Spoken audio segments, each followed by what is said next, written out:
bem? Boa noite, prezados irmãos e irmãs em Jesus. Aqui, Laudemar de Amorim para mais uma transmissão do Evangelho no Lar.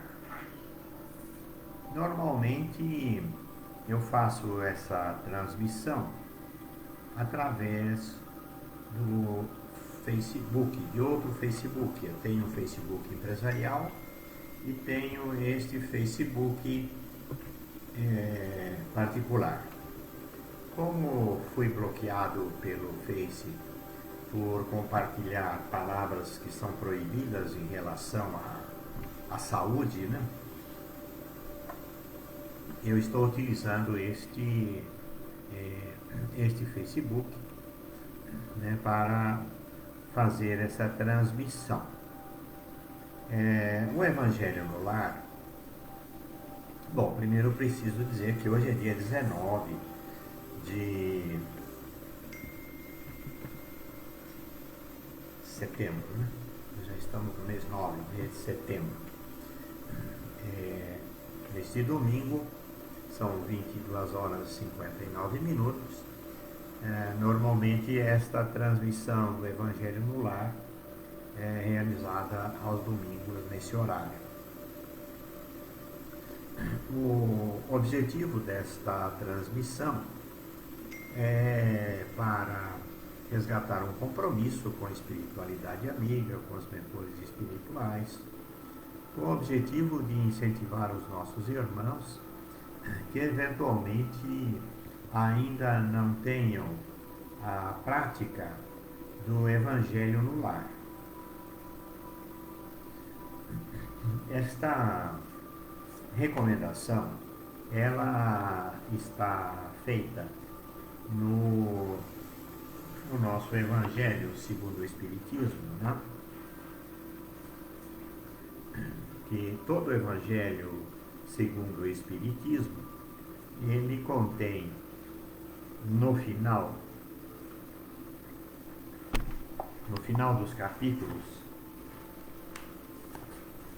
vou mostrar para vocês, que eventualmente ainda não tenham essa prática, né?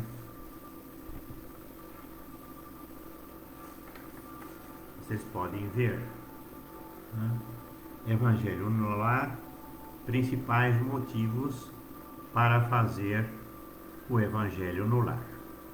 Então aqui, como vocês podem ver, são 11 itens que eu vou ler rapidamente.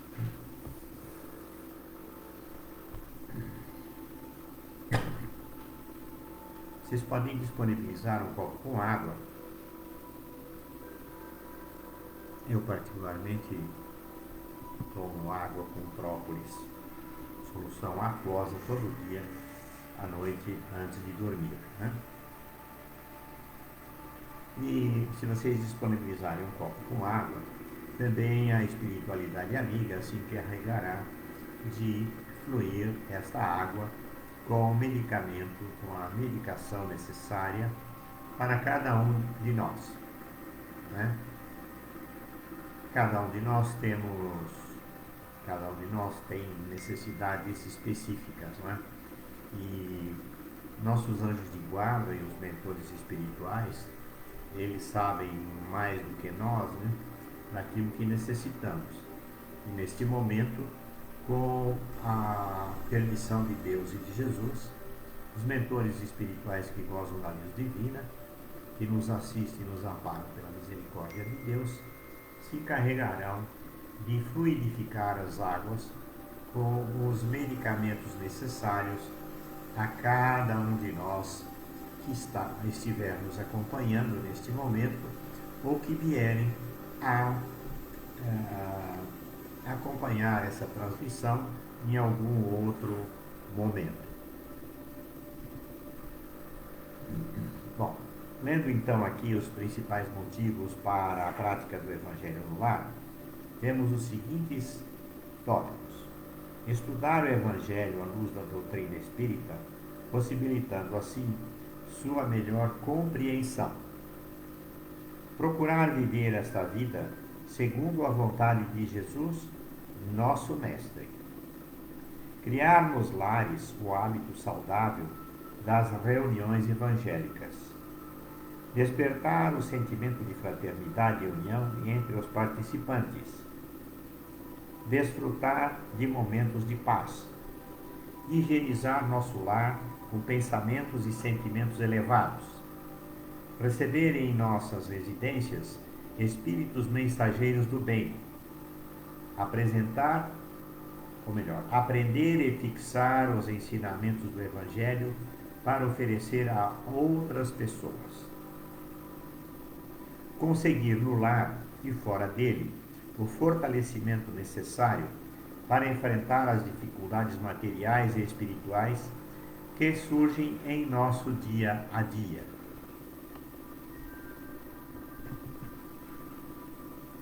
Despertar nos participantes o ensinamento de Jesus, que pede para orar e vigiar os nossos pensamentos. Elevar o padrão vibratório de todos, contribuindo assim para um mundo melhor. O que posso acrescentar aqui, como sempre tenho falado nas nossas transmissões, a importância da oração, da meditação, da leitura e das reflexões, das mensagens contidas aqui no Evangelho. Elas contribuem para a nossa elevação, elevação nas nossas sintonias, não é? E com isso afastar de nós aquelas situações que podem complicar o nosso estado emocional, né? Como é o caso das ofensas, né? das provocações, né? Enfim, tudo o que nos desagrada pode nos comprometer o estado de saúde do nosso corpo astral, que é composto pelos 7 chakras, né, e que formam o campo astral ou a nossa aura. Então, para que tenhamos uma aura límpida, nas cores definidas de cada um dos 7 chakras, né, que é o chakra coronário branco e algumas nuances de tons, né, o chakra frontal, o chakra laríngeo, o chakra cardíaco entre os 2 mamilos, o chakra solar, 2 dedos abaixo do coração, o chakra umbilical, 2 dedos acima do umbigo, e o chakra básico no cóccix, né?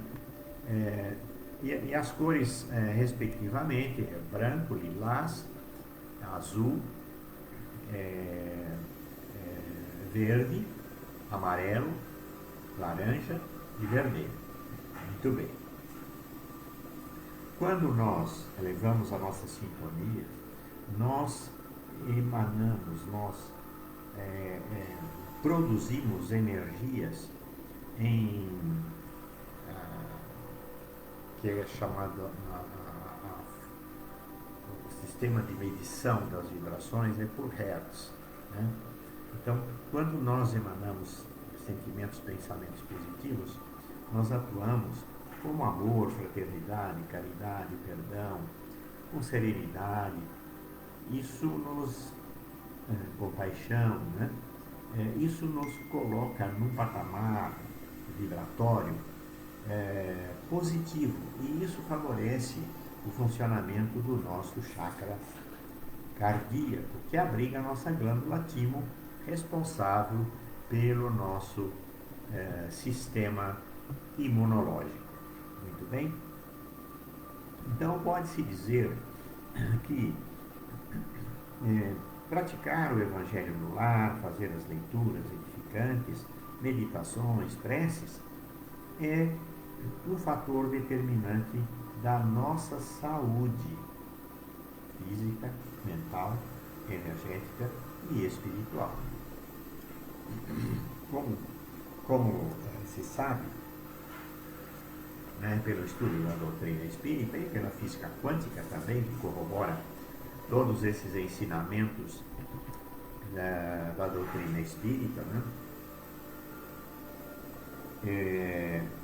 Nós, ao praticarmos a leitura e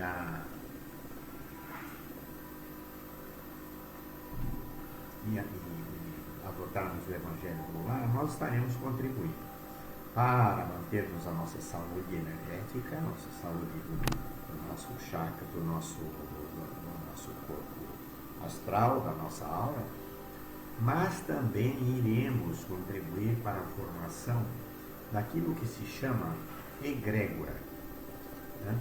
Então, para que nós possamos construir a egrégora do nosso lar, que é o campo vibratório do nosso lar, da nossa casa, né, nós precisamos viver em harmonia, né,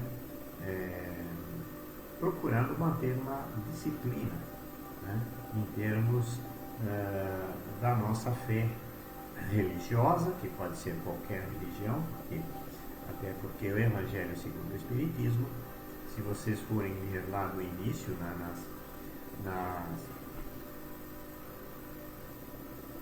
na introdução, vocês vão observar que ele não foi escrito só para espírita. Ele foi escrito para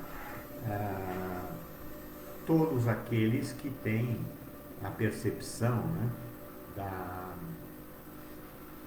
ou que creem, né, na vida espiritual, né, na reencarnação, ou mesmo as religiões cristãs que acreditam em Deus, em Jesus, em nossos anjos de guarda, né, são espiritualistas. Todas as religiões cristãs são espiritualistas, e de formas que qualquer religião pode estudar, pode conhecer essas obras de Kardec, que de nenhuma maneira, em qualquer lugar, qualquer texto,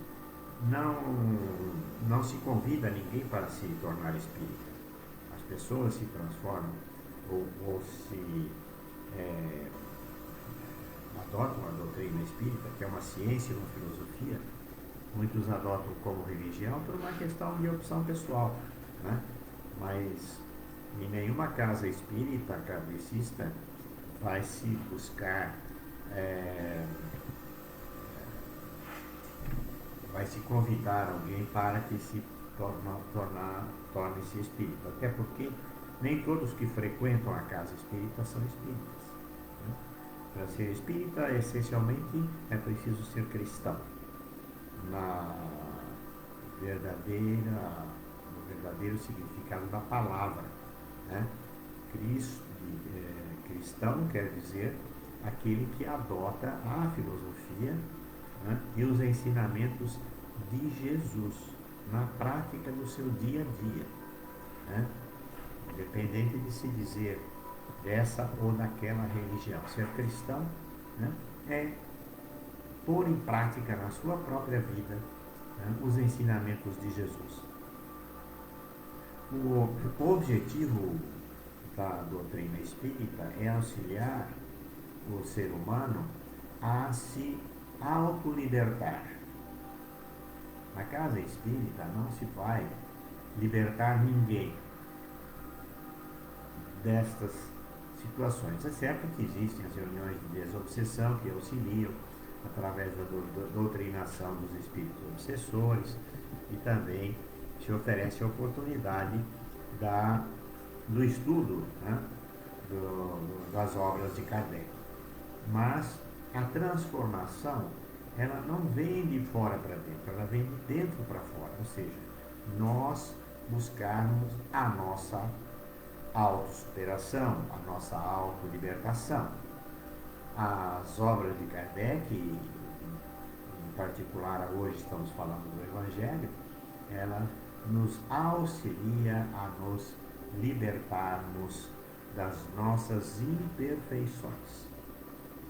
Na casa espírita, ninguém vai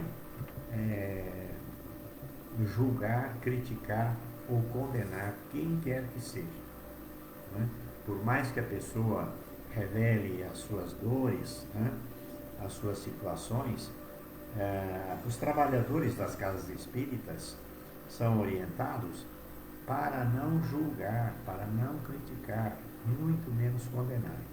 Porque Deus não nos outorgou, né, esta função de julgar, criticar ou condenar quem quer que seja. Isso só cabe a cada um de nós mesmos, né? Por isso aquela frase de Tales de Mileto, conheça-te a ti mesmo.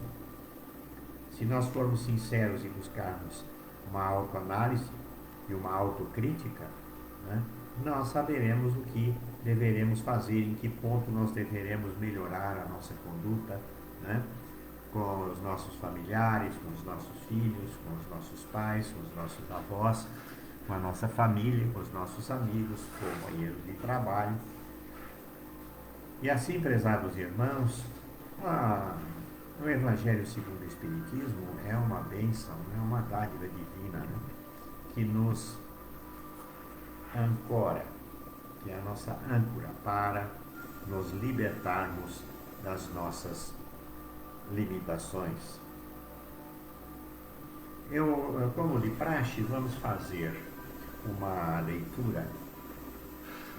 Vamos fazer uma leitura, uma breve leitura. Primeiro vamos fazer uma prece, né, meus amigos? Vamos fazer uma prece. A oração dominical, ela, como está escrito ali no livro do Evangelho, né? Ela também está no livrinho de preces do Cairbar Schutel. Né? É um livrinho que contém várias preces específicas para situações específicas. Né? Aqui na oração dominical,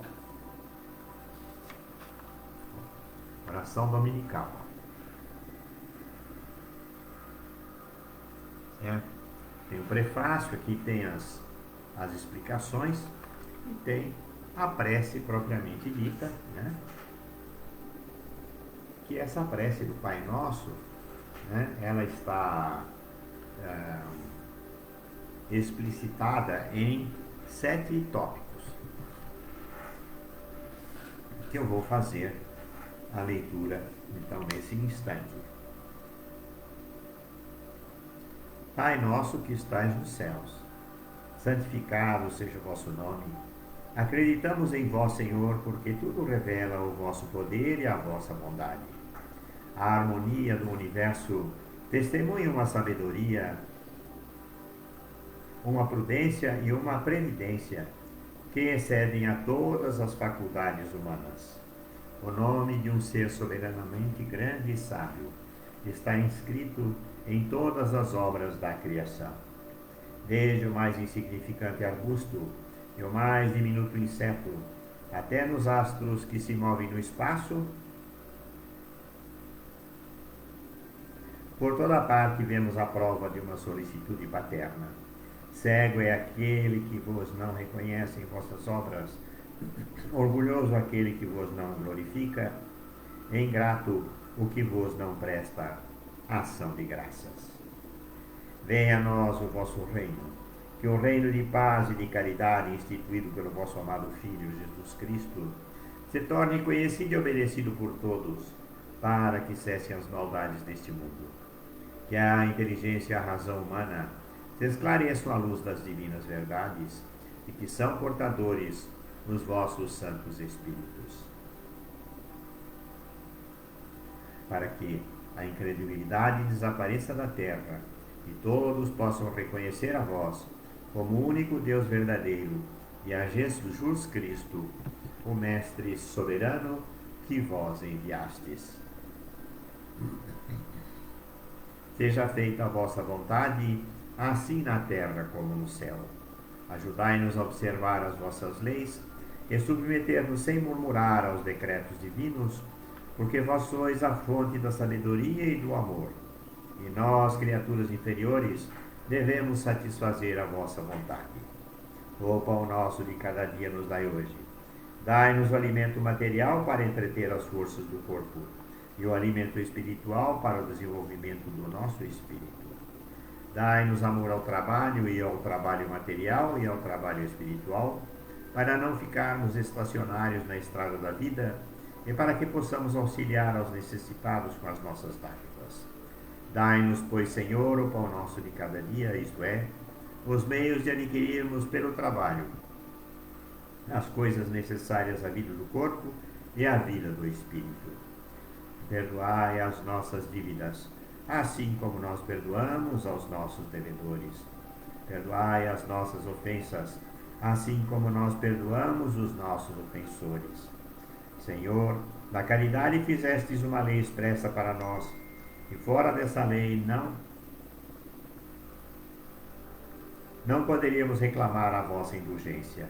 Se nós mesmos recusamos o perdão àqueles de quem nos queixamos, com que direito reclamaríamos para nós o perdão das muitas faltas que contra vós temos cometido?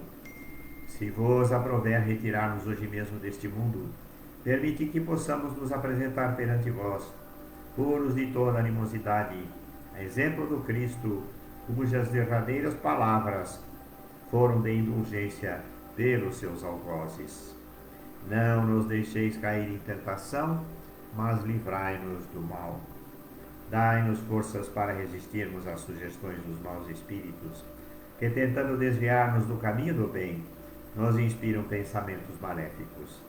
Sustentai-nos e inspirai-nos pela voz dos anjos guardiães e dos bons espíritos, a vontade de corrigirmos as nossas imperfeições, a fim de fecharmos a alma ao acesso dos espíritos impuros. Que assim seja. Praz a vós, Senhor, que os nossos desejos se realizem. Todavia nos inclinamos diante da vossa infinita sabedoria. Que assim seja, Senhor.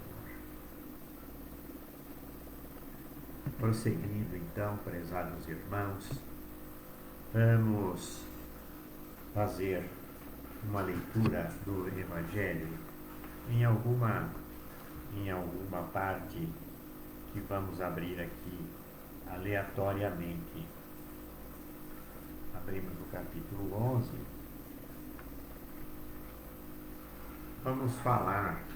Vamos ler sobre o egoísmo.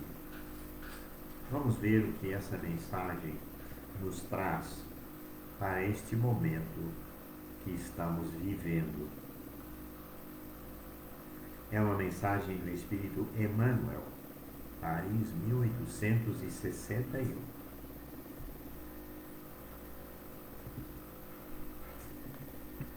O egoísmo, esta chaga da humanidade, precisa desaparecer da Terra, pois retarda seu progresso moral. É ao Espiritismo que está reservada a tarefa de fazer com que a Terra se eleve na hierarquia dos mundos. O egoísmo é o alvo para o qual todos os cristãos devem dirigir suas armas, sua coragem e suas forças. Digo coragem, porque é preciso mais coragem para vencer a si mesmo do que para vencer aos outros.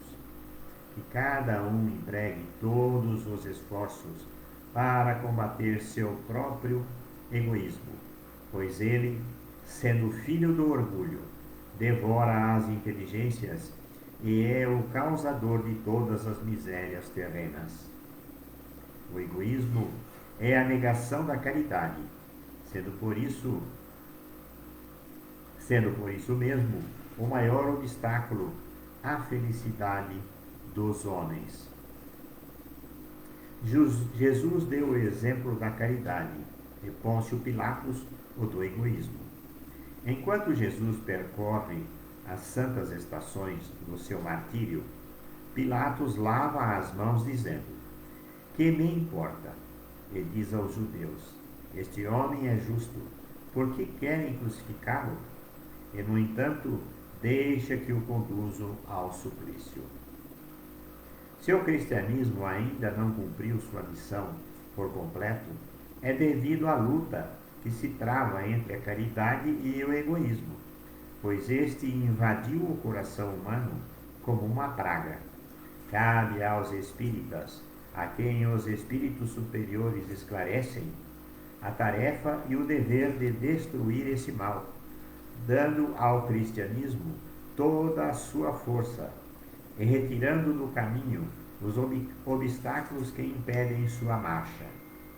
Expulsem da terra o egoísmo, para que ela possa elevar-se na escala dos mundos, pois já é tempo de a humanidade lutar com bravura e virilidade, mas para isso é preciso, inicialmente, expulsar o egoísmo do coração dos homens. Quem vai expulsar o egoísmo do nosso coração, da nossa alma, do nosso ser? Somos nós mesmos, né, prezados irmãos e irmãs? E assim, este capítulo, ele toca profundamente as nossas consciências, porquanto quem de nós pode se achar isento deste sentimento? Por mais elevado que nós sejamos, o egoísmo é praticamente uma praga que está arraigada ao ser humano. O verdadeiro sentimento de caridade é uma condição que se adquire ao longo da vida, ao longo das experiências. Quando nós verdadeiramente conseguimos praticar uma caridade sem interesse, sem esperar nada em troca, nós experimentamos um sentimento, um conforto de alma que nos eleva, que nos dá um conforto espiritual. Portanto, a caridade é aquela que se faz com a mão direita sem que a mão esquerda saiba, não é mesmo? Então, este é o verdadeiro sentido da caridade, né? De nós fazermos verdadeiramente aquilo que vai confortar, que vai favorecer o nosso próximo. Muitas vezes, caridade não quer dizer a caridade material. Existe naturalmente a caridade material, mas também a caridade moral, muitas vezes, é mais necessária, é mais importante do que a própria caridade material. Muitas vezes a pessoa está bem suprida de todas das suas necessidades e não tem carências materiais, mas tem carência moral, carência de uma palavra amiga, de um conforto, de um companheirismo, não é? De formas que nós precisamos atentar para isso.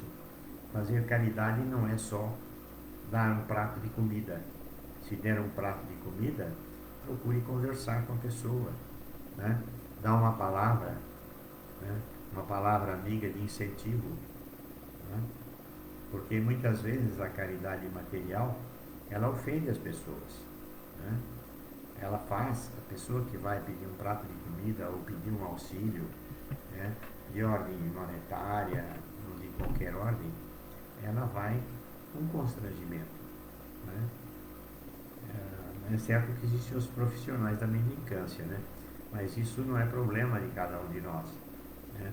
Esse é problema da própria pessoa, da consciência que ela tem ou terá um dia, né? De que isso não é uma atitude que agrada a Deus, né? Mas com esta leitura, prezados irmãos, né, que é uma leitura sem pretender ser aqui um evangelizador, que eu não sou, né? Eu sou um estudante, né? Já estou na doutrina há mais de 50 anos, estou com 76 anos hoje, mas eu ainda sou aprendiz, né? Nós seremos eternos aprendizes, porque os ensinamentos de Jesus são muito profundos, são muito amplos. Provavelmente nós precisaremos de mais algumas existências para que nós possamos nos convencer em integrar ou incorporar em nossa consciência essa consciência crística, essa consciência de Jesus. Então, assim, vamos caminhando para finalizar a nossa transmissão e pronunciando a prece de evocação a Jesus. Vamos todos evocar Jesus para nossas vidas diárias. E aqui neste livrinho do Cairbar, temos aqui, ó, evocação a Jesus, né? Que eu vou ler agora e vocês acompanhem também em pensamento, repito em pensamento, essas palavras muito bem ditas aqui nesta prece. Jesus, Senhor e Mestre, que dirigis o movimento de espiritualização que se opera no mundo todo, tende vossas vistas voltadas sobre todos os que imploram a vossa assistência. Influí para que os mensageiros de Deus, e com a especialidade a pleiade que constitui o Espírito da Verdade, o Espírito Consolador, orientem-nos no caminho do bem e nos proporcionem alívio nos sofrimentos e consolação nas nossas aflições. Que eles sejam para nós um abrigo, um amparo e nos defendam de todo o mal. Senhor, protegei aqueles que desejarem se iniciar na vossa doutrina e dai-lhes a luz do entendimento para a boa compreensão da vossa palavra. Que a vossa paz seja sobre nós. Que assim seja, Senhor. Graças a Deus. Graças a Jesus. Vamos elevar nossos pensamentos a Deus e rogar a Deus e a Jesus, que é o governador da terra, que envie seus anjos guardiães para todos os nossos irmãos que sofrem neste momento, com qualquer tipo de doença, né? Os que estão acamados em casa, os que estão internados nos hospitais, que todos possam receber o conforto do amor de Deus e de Jesus, e que Deus e Jesus recebam as nossas preces para que estas vibrações de amor, o nosso desejo para que todos sejam curados pela misericórdia de Deus e de Jesus, recebam esta graça divina que é a cura pelo amor de Jesus. Nesse sentido, a medicina espiritual dos nossos mentores da medicina espiritual, Dr. Bezerra de Menezes, Dr. Alonso e Alonso, Dr. Fritz, nossos amigos da espiritualidade, recebam, Senhor, esse pedido de bênção para aqueles irmãos que sofrem em casa, que sofrem nos asilos, nos orfanatos, nas ruas, né, sem um lar para retornar. Que todos recebam as vossas bênçãos, Senhor. Vamos rogar também a vós, Senhor Deus, que tenha misericórdia dos nossos governantes, dos nossos dirigentes, para que cumpram com a sua obrigação, com a sua missão de governar e administrar, fazer as administrações públicas de maneira a cumprir com a obrigação e a missão de cada um. Finalmente, Senhor, agradeço a todos os irmãos e irmãs que nos acompanham através das nossas transmissões de sexta-feira, de sábado e de domingo, às 23 horas até 23h30. Todos tenham uma semana abençoada, né, e que possamos retornar aqui, né, no próximo domingo, se Deus assim nos permitir. Fiquem todos na paz, no amor de Deus e de Jesus, e até a próxima transmissão. Muito obrigado pela presença amiga de todos vocês. Uma boa noite, prezados irmãos.